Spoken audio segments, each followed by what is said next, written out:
Evening. I'm thrilled to welcome Virginia Lee Montgomery today. She's not only a great artist, but also a friend of mine from graduate school. Virginia is a multimedia artist based between Austin and New York. And for her BFA, she attended the great University of Texas at Austin, and then did her MFA at Yale University.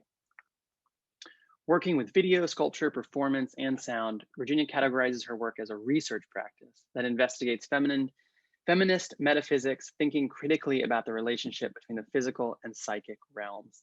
Some of her favorite subjects include particle accelerators, syrup, stones, moths, and machinery, among many others. She also works as a graphic facilitator, which I think she's going to talk about today. I hope so. I think it's so interesting. Her work has been displayed at the New Museum in New York, the Times Square Arts Museum Folkwang in Germany, Sculpture Center in New York, Hessel Museum at Bard College, among many others. So without further ado, please join me in welcoming Virginia Lee Montgomery. Thank you so much, Eli. And thank you all to everyone that's here. I have to admit, this is the largest group of folks I've ever presented my artwork in front of. So thank you all for making time for being here. I am going to go ahead and ignite my keynote presentation. Is that coming through on your end? Great. So as Eli mentioned, I'm an intermedia artist. I have a very expansive art practice that moves between a lot of different conceptual themes and also a lot of disciplines. Today, I'm going to share with you guys a really kind of high level look at my practice with an emphasis on kind of the performative subtext that exists behind my art practice that you may not see or pick up on if you were to encounter one of my artworks in the wild. I'm going to move pretty quickly through a couple of different projects. I'm happy to expand upon anything. So at the end during Q&A, feel free to ask any questions that come top to mind. And as Eli had mentioned in the intro, I'm originally from Texas. I was born and raised in Houston, went to UT Austin for my undergrad, went to Yale Sculpture for my MFA. And my art practice is this investigative look into what is feminist metaphysics, how does it manifest, what are the different materials and ideas that exist within it, but also my art practice is latently autobiographical. So I'm very aware of how I interpret different conditions of reality very much so influence my own subjective stance in art making. As an artist, I sculpt in time. I'm very interested in the dynamic between time as a physical object that is encapsulated within a material form like stone, and how time operates across performative gestures, and then even gets further complicated when those performative gestures are captured within video. And then in the process of video editing, you can kind of move around snippets of time to sculpt something, to build that film. And for me, as someone that also works in sculpture, that kind of physical, tactile quality of time is something that I'm very aware of when I'm stone carving and I'm covered in grit and dust. And I'm just very aware of time existing on both this conceptual level, but also a physical level. Formally, as an artist, I love circles, spirals, and holes. I share this with you all as just kind of a generous shorthand of how you can understand my art practice. At a way back glance, you'll see that there is a visual repeating vocabulary of different signs that come forward. And so if you ever feel dislocated watching or looking at anything I do, just think like, okay, where's the Coriolis effect coming into proposition here? Like, look for the circle, look for the hole. And metaphorically, I do love narratives of rebirth and transformation. Increasingly so as I'm making my artwork, I'm doing so with the intentionality of how can I show like a timeline that is also providing a hopeful gesture forward. I do approach art making as an exploration between the mental realm and the material realm as mediated by symbolism and intention. So as I spoke earlier, just a second ago, I am looking at different symbols like circles and seeing how they match up, but also intention is a really important part of what I'm looking at. When are those moments where it seems like a form like a circle is actually communicating something independently, or when is it somehow activated in conversation with another being or another form of consciousness? And throughout my art practice, you'll also see these different types of cultural substructures coming forward, and you'll find ideas from mythology, metaphysical philosophy, specifically panpsychic theory, and I'll touch on that in a second, and biology, as mediated again by my own autobiographical experience. So this is a very loose kind of Venn diagram of all the different areas that I like to pull from. I really am excited about pulling in ideas from philosophy and science and poetry. And I like to think that in these kind of murky areas that they overlap, that is the art zone that gives you as the artist free permission to craft whatever you want. And then there in the middle is the I, so that is the side of consciousness that comes forward in your awareness. Okay, so at this moment, I'm going to get into the background behind the metaphysical autobiographical context that informs the type of work that I make. And that is Business Witch. And you may be thinking, who is she? I'm Business Witch. Business Witch is the real life account of my other self as a working woman artist. So outside from having my own contemporary art practice, I also maintain a career as a professional graphic facilitator. The career is also known as visual storytelling or graphic recording. These images are documentation shots of me working live and on site at different events. Visual storytelling is a very niche but very active creative sector that actually came about in the 1970s. It's not something that I invented. It is a type of creative service offering that came about in the Bay Area when computer scientists and architects were trying to have brainstorming meetings on how they could more effectively map out information. And someone had the insight that if you put up a big whiteboard in a room and had someone actively listening to all the conversation that was happening and also scribing that information, it would create a visual takeaway of everything that had transpired over the course of the meeting. So as a graphic recorder, I do combine the skill set of a note taker along with, an artist that is looking at how I can depict information visually and graphically. And this type of skill set is used in every type of group gathering across industry sector that you can imagine. I mean, relevant to the arts, Common Field, which is a nonprofit group, many of them are art educators. Common Field was actually based last year in Houston during the pandemic. So even though it was an online event, I ended up facilitating that online. And otherwise, when it's usually not during the pandemic, I am traveling to these different events around the country to represent the insights that are shared by keynote speakers.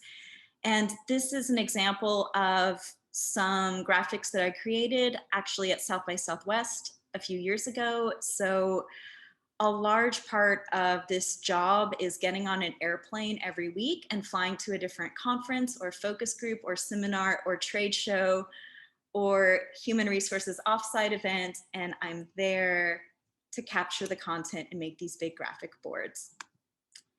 This is a very fast time-lapse image of what it looks like.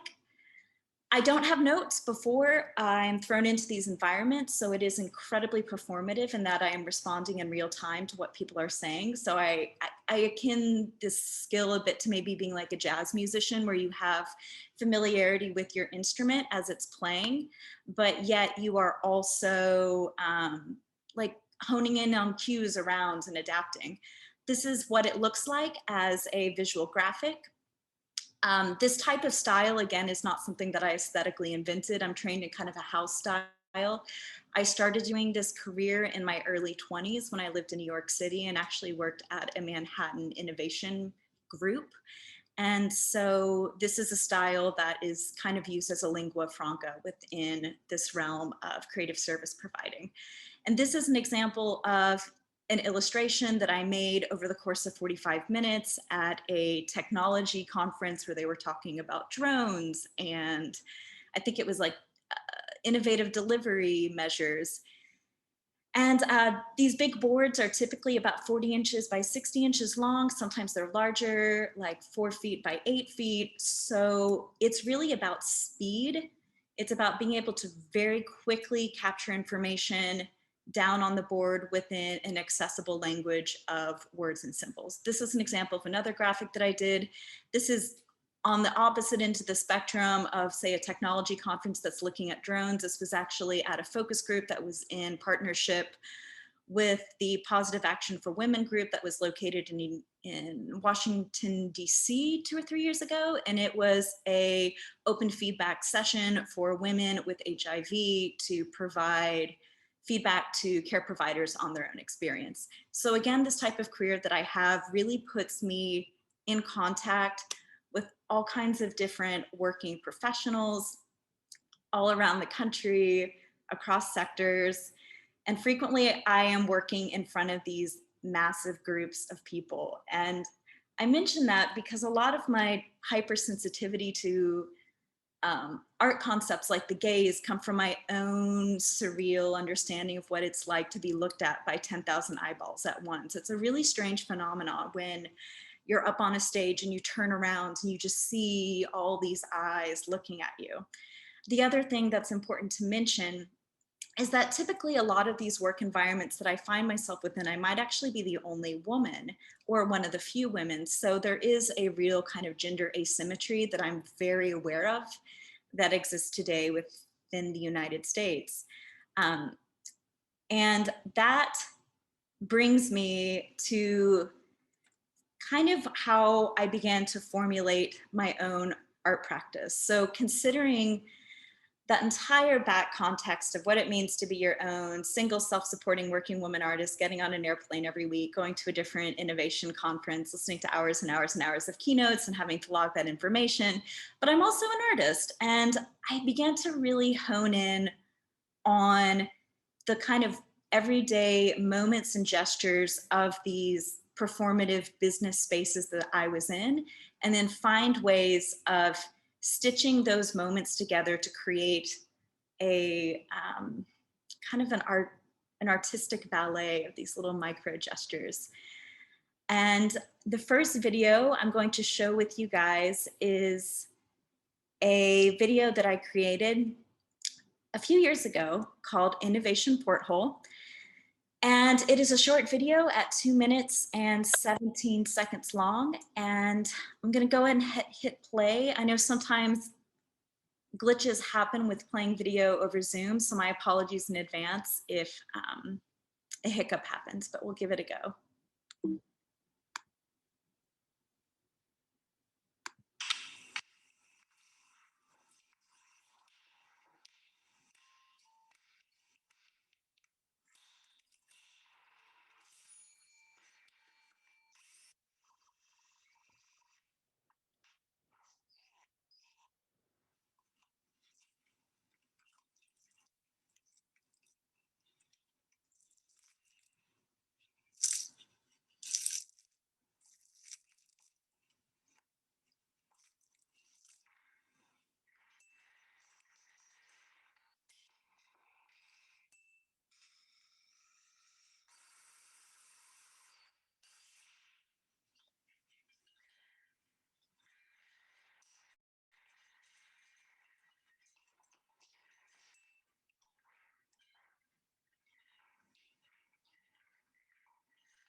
So that was Innovation Porthole.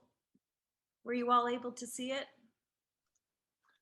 Yeah, it looks good, Virginia. It was a little quiet. I don't know if that is something for the next video, but Okay, good to know. That video did have a fairly quiet soundtrack. It's a soundtrack that is made out of mostly soft sounds that you would encounter within an office environment, like the rolling of chairs, the AC unit. A lot of my practice in stitching together sound is to take field recordings of everyday moments, really quiet sounds, and create kind of an ASMR accompaniment. Some of the other icons that exist within here, like this cheese Danish that I'm showing on the screen, and a rolling office chair, a coffee cart. These are kind of the forms and the gestures that I would see every day in the workplace that just really fascinated me as their own type of linguistic space. I also wanted to point out the drill. The power drill is going to come forward in a couple of my other videos. The title of this talk was about how to create portals. And I really want y'all to hone in on this image of having the agency to pick up a tool and just create a hole into space so that way you can pull something through it or push something through it. So it's really about creating this gesture to then activate through a bodily engagement. And so the ponytail appears in this video, and I should mention that ponytails exist in a lot of my art practice as this character that's often a stand-in for myself. As y'all can see here, I have long hair that I typically wear in ponytails, and when I travel around doing my business switch job, I also similarly adopt like a very simple look, oftentimes for just ease of travel. But it became known to me that over time, as I was traveling throughout these different conference environments and being photographed by event photographers and then watching images of myself, you know, show up at like South by Southwest Interactive Getty Images, that there'd always be shots of like a woman dressed in all black with a ponytail. And I was like, ah, that's me, and my ponytail is existing, you know, in all this visual imagery that's just kind of out there cluttering around the internet. And how strange it is to think that the ponytail has like its own kind of agency that exists outside myself. So I began to really hone in on the ponytail as a character and wondering kind of what her life was like, and also thinking about if I were to detach a ponytail from myself, you know, how would that exist outside of me? And so that framework of thinking informed this video that I created in 2018 called Pony Hotel. And I'm going to just show a couple of snippets of it because it's 5 minutes long. But this video does include a montage of different video footage that I shot over the last, I don't know, 6 years or so. I've been working and traveling as a graphic facilitator for over a decade now. And when I travel to these different events and stay in different hotel rooms, I always travel with my 3-foot blonde ponytail prop with me and then photograph it in hotel rooms. So that's what this video is showing. And if everyone just wants to bump up the volume, that might be helpful in case the audio on this also tends to be a bit on the quiet side. So here we are, Pony Hotel.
I'm gonna go ahead and pause this one.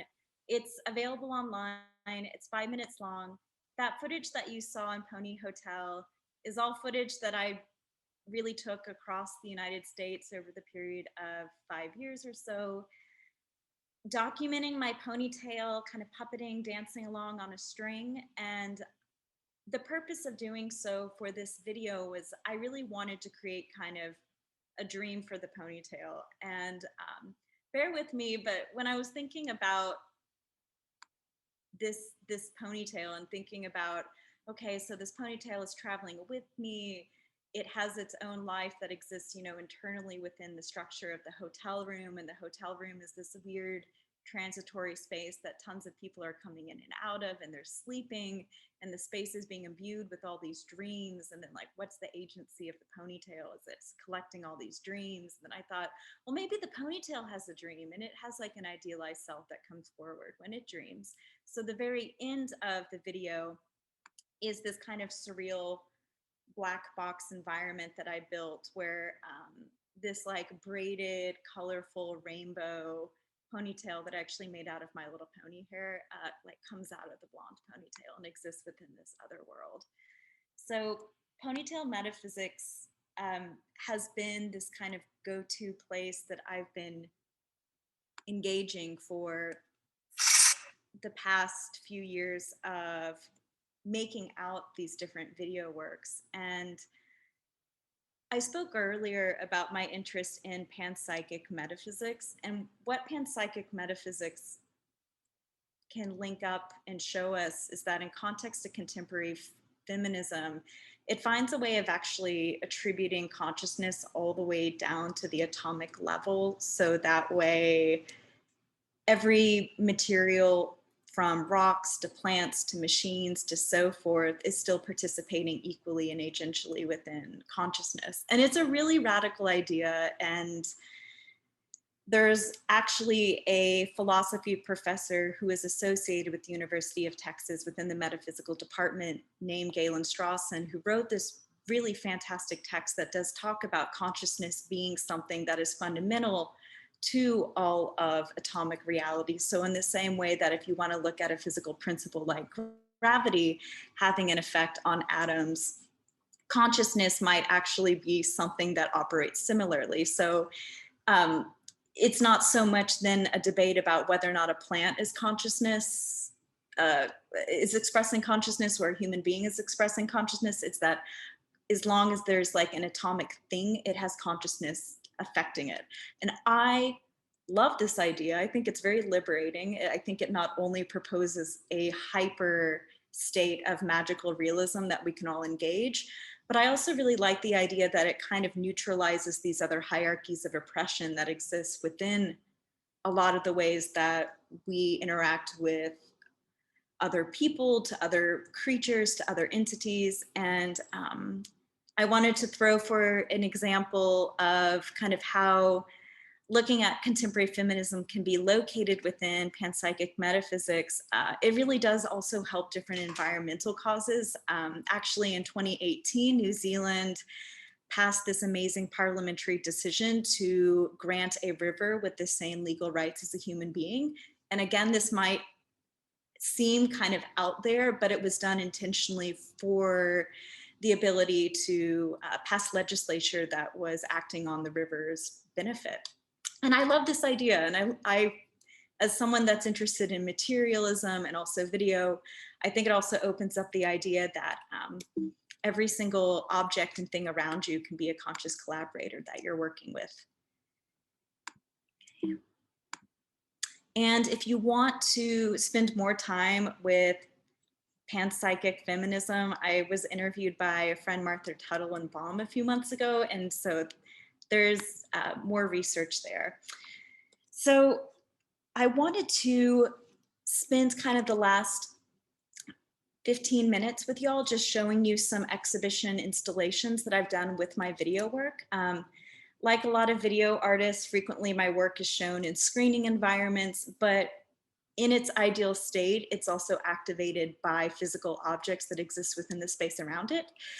And I am going to show you now some images from a large immersive installation that I did at the Lawndale Art Center in Houston, Texas, called Skyloop. And this exhibition quite literally was a very subconscious unpacking of my experience of going through Hurricane Harvey a few years ago. And the videos that I had around the space were all informed not only by the hurricane, but the idea of the butterfly effect, which I love because it proposes this idea that something as small and tiny as a butterfly flapping its wings can actually have much larger gestural implications that involve transforming a storm, igniting a storm. And I wanted to take up the butterfly effect as kind of a way of looking at how video art can be used to create positive change, or how video art can actually be a conjuring practice akin to like a divination art, where you can set up a magical system of conditions, record it, and then use time in a way that you're kind of requesting something to happen. And so within this space at the Lawndale Arts Center, I had 4 different video projections along with 2 large sensory sculptural objects that you could touch and engage. One of those was a big pad of memory foam with a 100-pound stone in the middle, which kind of created this own vortex. And you could kind of feel the differential in weight and time between your own body sinking into the memory foam and context to the stone that's beside it. And then the videos around it also had lots of images of sand. This is my grandmother's hand holding the sand. And in the background, there were also images of hurricanes that I had appropriated from NASA open source International Space Station footage, and then taken those images of the hurricane, stitched them together, and then actually projected them or played them on a monitor and then poured honey down the monitor as a way of trying to heal the hurricane. So this total environment was my desire of trying to find a way that I could conjure something positive to help mediate these continuous forces of hurricanes that continue to hit Texas. And this is a composite video of the 4 different channels that we're playing. So obviously this doesn't aesthetically look like what it was in the space, but it does give you a taste of what it would have been like to be in that room and see repeating eyes, see repeating circles, holes, again, like these narratives of rebirth and images of butterflies. So if you just want to focus on one video, the video on the top right-hand side is called Butterfly Birthbed, and that is a video that's about 5 minutes where I filmed butterflies emerging over a real image of a hurricane. So I'm going to show maybe 2-3 minutes of this one, and here we go.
Okay, so I'm gonna pause this one. That video, Butterfly Birthbed, along with the other 3 videos in this video composite are available online. I have a 10-minute loop, but it's very sensorial. It's designed to be soothing. I was trying really hard to think about how you can touch upon something metaphysical like a hurricane without actually reinstating trauma in people that experienced it, but also something that was kind of speaking the language of the Coriolis effect in physics, where all atoms start to swirl together in circular motion. So those were some of the big themes that were coming out of that one. And the butterfly video, I later showed last year in a solo show at Hesplato Gallery in New York City. And as you can see, again, in this kind of arrangement, I really wanted to have these rocks next to the video, just kind of divided by a room and somewhat integrated along, so that way they could be interacting with one another. So the stone sculptures are actually marble ponytails. So to bring it back to the ponytail, I got really obsessed with just trying to think about the ponytail as this like linear object that is its own timeline, you know, between this point and this point, and then trying to sculpt that out of stone, and also just thinking about the kind of the impenetrable inaccessibility of stone at its centermost granular point, and how that for me is kind of similar to when I would be raising my butterflies and like holding up the little chrysalis or cocoon and just trying to think like, gosh, what's inside you? What's going to come out? So in creating this suite of 8 different ponytails, each one of them is named after like a different goddess figure, I was very interested in making these kind of surreal, sensual objects, which do kind of encapsulate these ideas of gesture and movement, but are like fundamentally kind of inaccessible, and you don't really know what's happening inside of them. And that really excites me about thinking about this like built-in quality of refusal that exists within the ponytails. I should also say that there's something that I find very pleasurable about being a stone sculptor in this contemporary age when everyone's trying to make things like very quickly, trying to do something that's like incredibly time consuming and labor intensive. And I do carve these myself, polish them myself. I'm very aware that they also look like phalluses, and that's kind of the intentionality behind them as well, is that they do reference these totemic figures of modernist sculpture like Brancusi or Jean Arp. But in my instance, they instead get a linguistic name of being a ponytail, and they also reference this kind of like serpline bodies, which are essentially kind of genderless. My other point of reference for the ponytails was also eventually trying to show how the stone is succumbing to the weight of its own like linear erection. So you start out with the ponytail being this linear thing, and then over time it begins to droop and droop and droop and droop. So in making the ponytails, I was thinking about them again, like almost from a sequence place of being a video artist, where you start an action and then it ends at a different point, where I was thinking about the ponytail arcing over time. And then in that arcing moment, you know, it succumbs to the Coriolis effect and becomes a circle or spiral or an arc. So in this ponytail right here on the screen, you see the ponytail is successfully collapsed upon itself and thus forms kind of like the yonic vaginal shape. So I had some like psychoanalytic fun with just trying to think about the formal dynamics of a ponytail and how you can collapse that form. And then in the room adjacent to the ponytails, I had the butterfly video projected single channel in a room that had this really intense blue light that was very therapeutic. And again, a big pad of memory foam with another 100-pound stone that I had polished and sculpted. And I have to say the affect of being inside this space was very similar to actually feeling like you were in a cocoon, but not in a claustrophobic way, but in a way where you kind of feel like you could just relax. And I really enjoyed just kind of hanging out on the big pad of memory foam and feeling my body collapse down, and then watching these images of butterflies start to unfurl their wings and come out of the chrysalises. And again, this video does show the butterflies unfurling their wings over an image of a hurricane that's being mediated that way. So this is a video still from the butterfly film of what that set looks like of the actual butterfly birth bed. And then there's an image of a hurricane down there where a body would lay, and then these little lines that I strung up hanging down the chrysalises.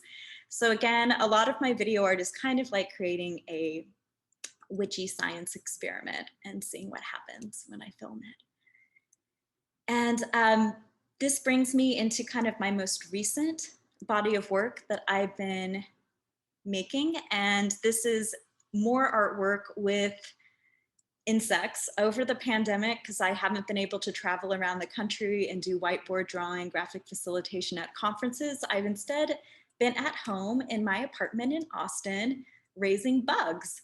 So I've been raising lots of moths and butterflies and just thinking a lot about the different dynamics of like maker and protagonist, and then just trying to swirl that together. So it's led me to create a video starring a Luna moth where she has her own moth scale DSLR camera with a tripod, and we're making a video together. So this series, Meta Luna, is photographic hints at a new video project that I'm editing right now and I'm really excited about. So it will be coming out at the end of this year, hopefully. And then I'm just doing a quick time check. I wanted to show y'all one more, essentially like two more projects. I'm gonna go through these really quickly though, that way there is time for some Q&A. But this project, the Sword and the Sphinx sculpture I did in 2019, it visually looks, you know, different from some of the other objects that I've made, but it still has a lot of the same conceptual interest, where I was thinking about kind of like a quasi mythological femme protagonist who's like existing despite circumstances that are out of her control. So instead of it being a sword in the stone, it's a sword in the Sphinx. This was created for Socrates Sculpture Park, which is a big park in New York City. The object itself is a legitimate French garden sphinx from the 1700s that I made a cast of. And then I worked with a friend who's a blacksmith to create a sword. And that's just like what it looked like kind of behind the scenes as I was doing the metal smithing.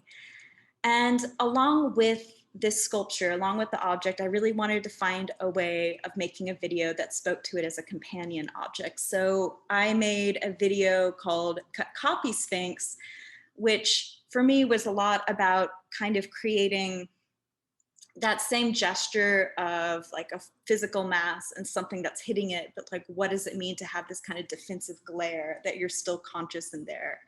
So this video, Cut Copy Sphinx, is 3 minutes long, and I'd love to show y'all just like a little snippet or two from it. And it similarly has holes and a drill and fluid movements. So here we go.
I'm just going to pause it right there so I can scrub in through really quickly because I know we're running out of time.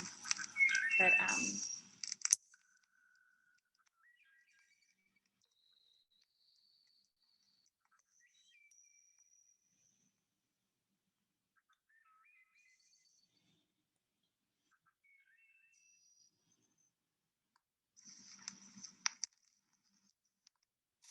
and there.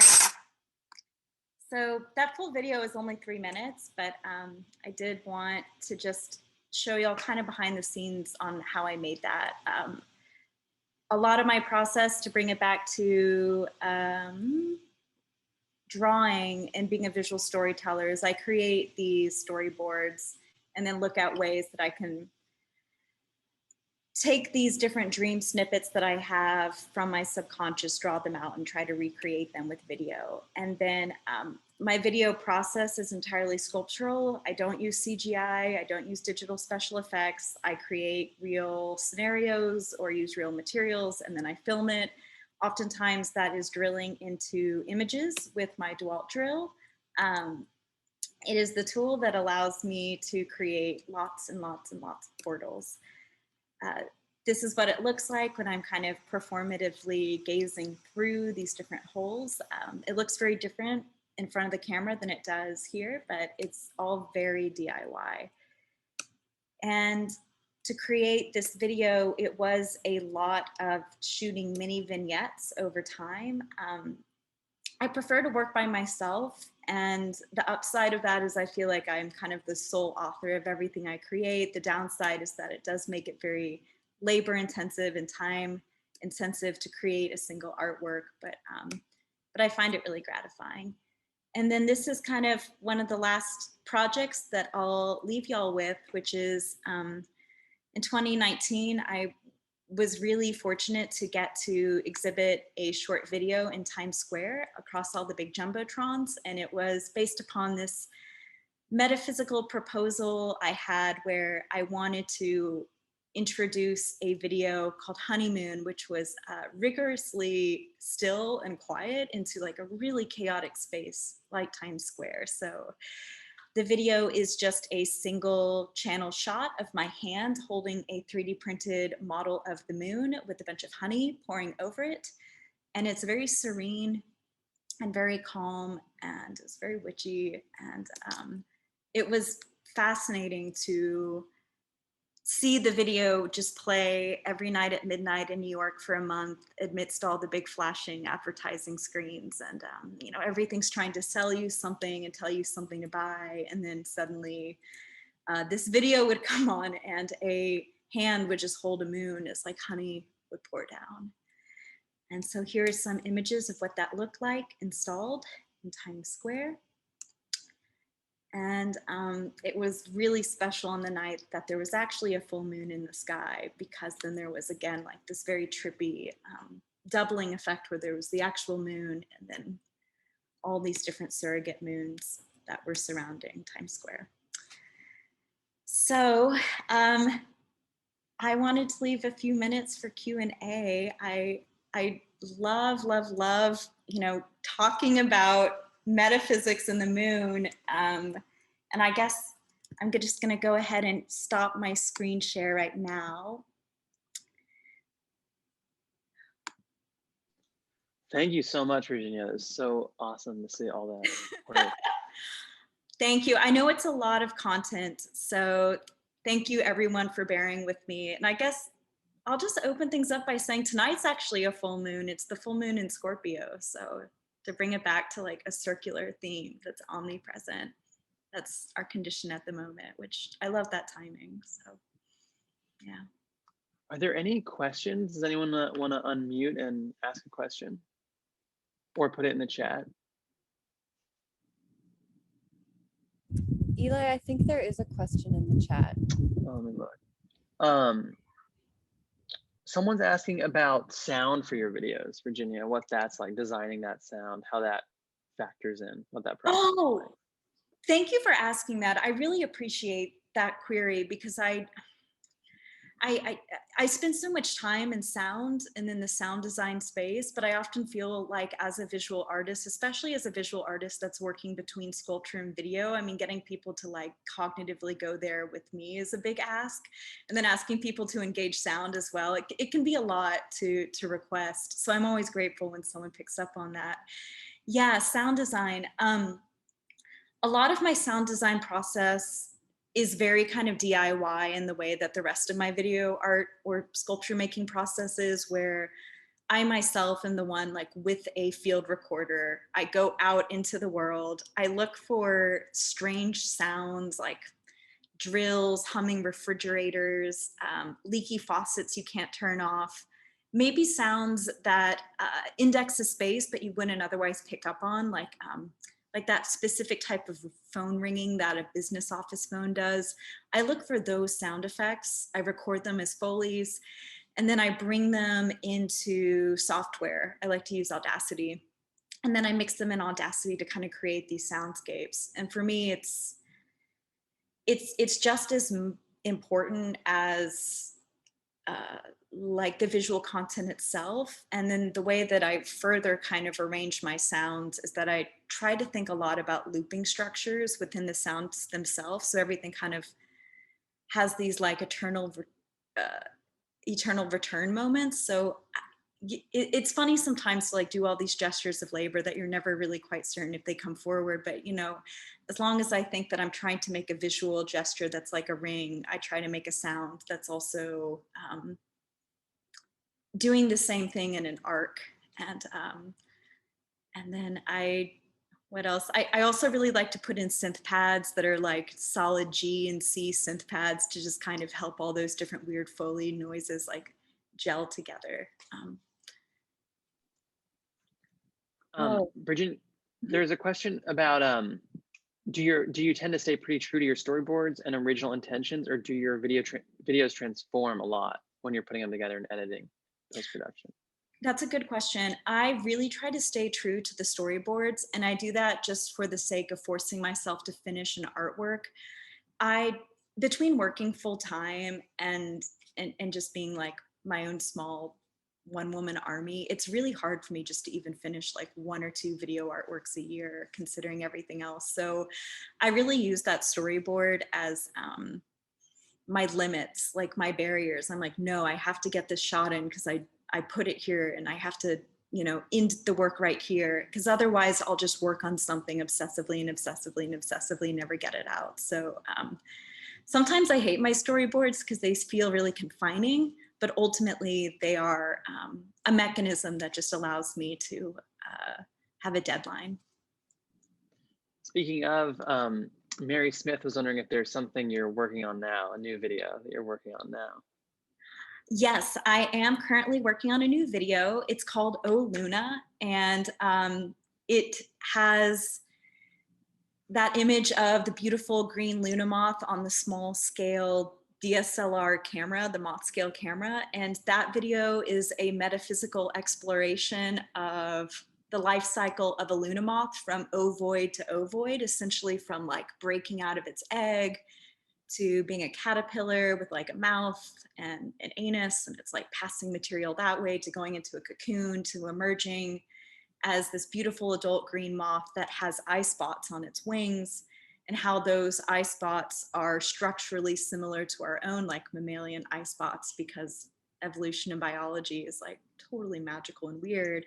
So the video deals with a lot of those symbols of just trying to create this, as you've seen from my other videos, like a very surreal, poetic 5-minute dreamscape that is trying to get at some of these let's say like creepier facets of like symbolics and biology. But yeah, that's my current one. And if anyone's interested in following that project, the Luna Moth project, Oh Luna, just, you know, I try to post things on social media pretty regularly about what I'm working on. But yeah, that's coming up.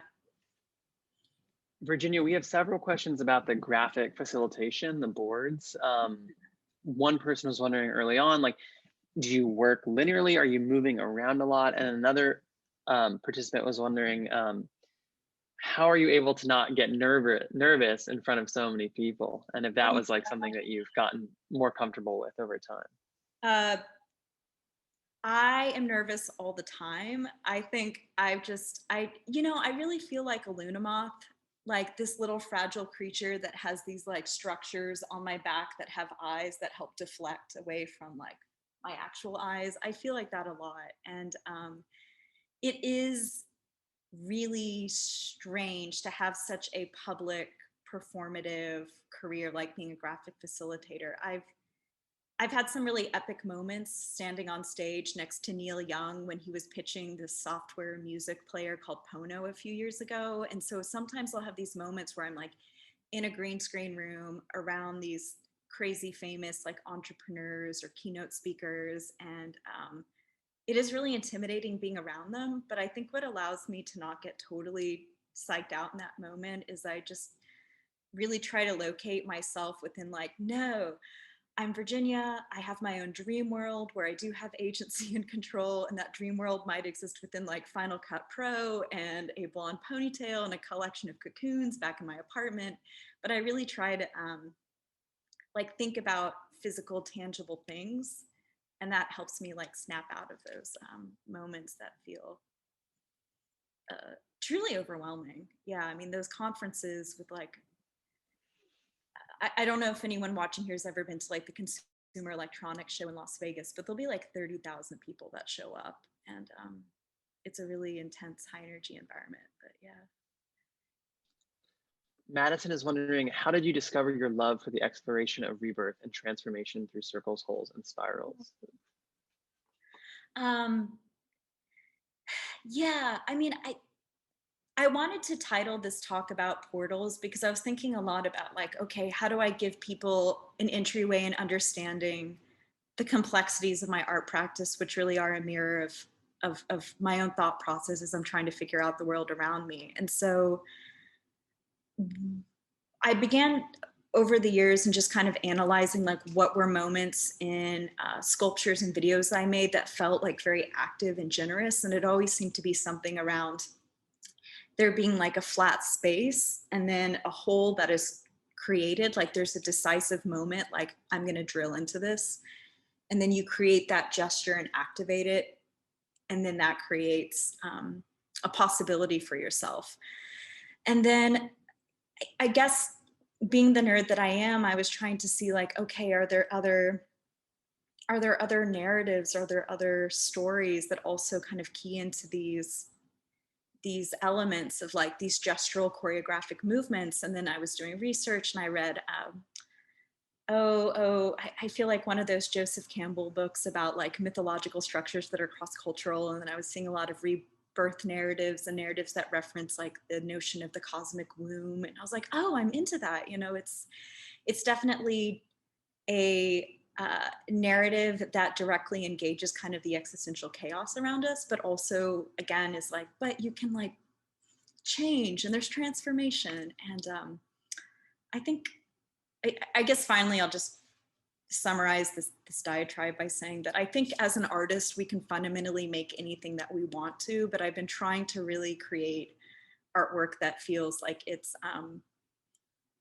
imparting a message that people have agency to go places and do things. And that's why I've been really into like filming moths and butterflies, because every time I see a butterfly hatch out of a chrysalis, I'm like, oh yeah, there's still hope. It's a long answer, but yeah.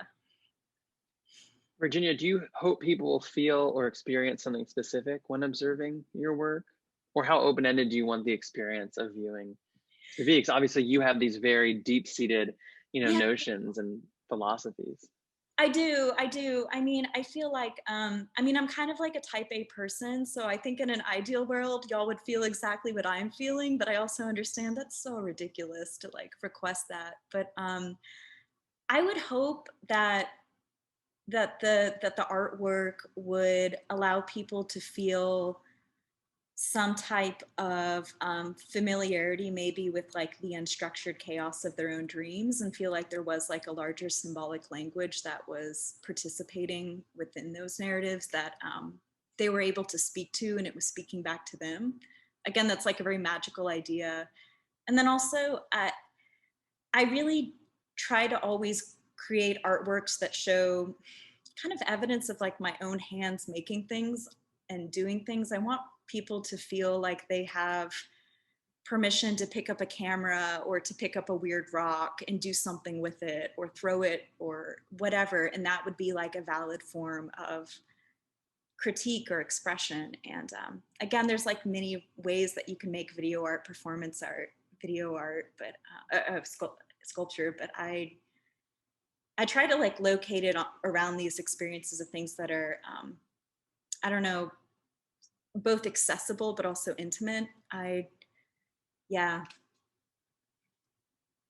I want people to feel like included, like they can also make an artwork about a circle, and then our circle artworks can be in dialogue together. I think that's my greater goal. Virginia, I have a question about, I know a lot of photographers, students from my photography class are here. I have a question about like just like the imagery, obviously like the lens-based component of your practice.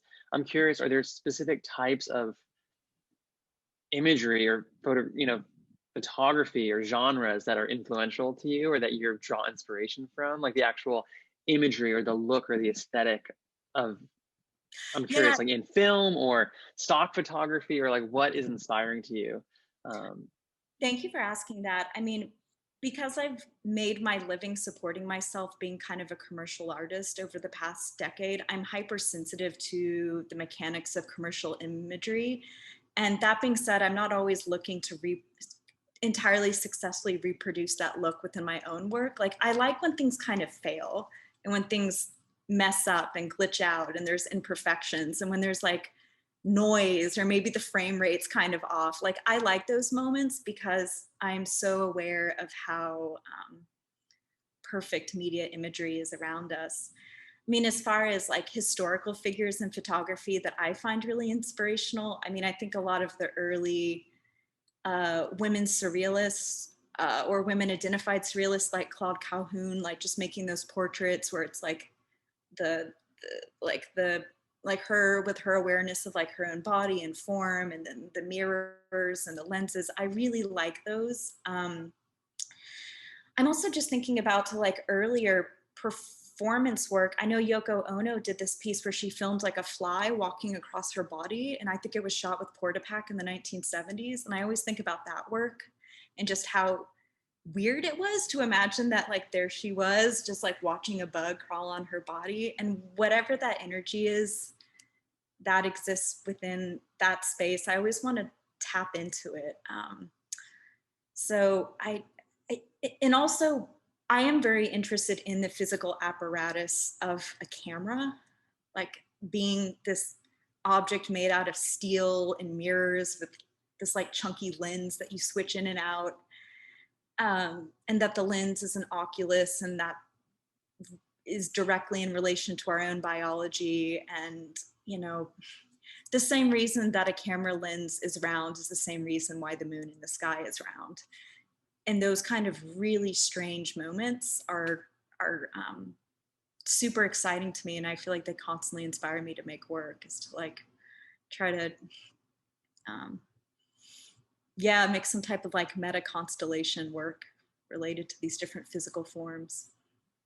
I think it's so interesting. I can feel this like intersection of influences of like the surrealist, like the Maya Deren meets the like corporate, like perfect video. And I think it's so interesting. I love Maya Deren's works. I mean, those works are great. And the corporate stuff is, I mean, it's an uncanny space. And I'm always quick to like try to defend the fact that it's not like I have a business degree and I sought out to become a business person, but I am a woman who's had to find a way to support myself. And that was, I guess what I'm trying to say is I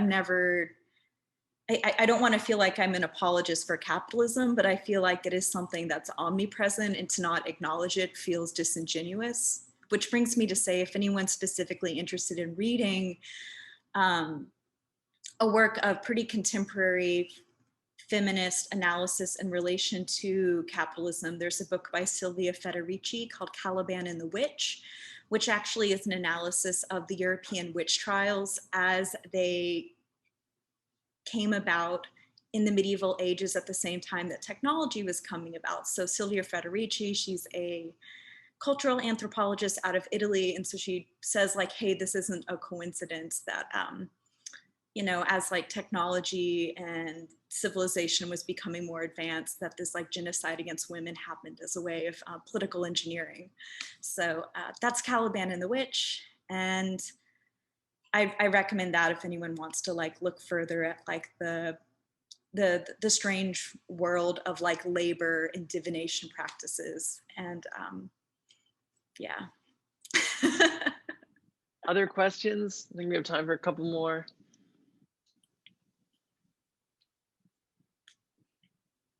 Anyone want to unmute themselves?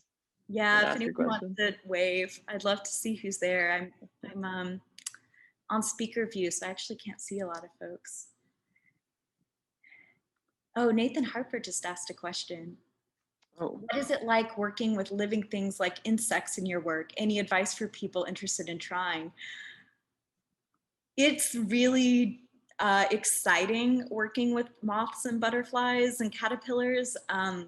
I've made a couple of videos now with insects. I also have another one called Pony Cocoon, which is a very surreal video where I actually film in real time like a Luna moth hatching out of a cocoon in a ponytail. It's on a side note, I feel like it's always tricky as a video artist to do a video talk because there's just never enough time to show everything.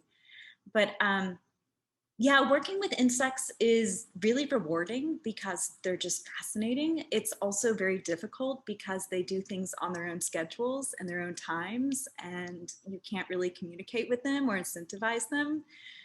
And, you know, it's not like, I don't know, I'm thinking of like artists that have made videos with animals like William Wegman with the dog. Like, you know, you can incentivize a dog with food. You can't really incentivize a bug to do anything. And that's part of the frustration, but also part of the joy when you get like a really good shot. You're like, oh, something magical happens where I was able to catch this moth at like the exact moment that it emerged. But I would definitely encourage you to film moths and butterflies. It's not necessarily an expensive thing to get into. You can actually order caterpillar larvae online for really cheap. There are websites that supply like 4th grade science teachers with butterfly chrysalis for their students. So again, I'm always like looking for things that are financially accessible to make work with and around. So you can definitely raise butterflies and document them. And then the best part is you can let them go after you're done. Yeah. Any other questions? Maybe one more question.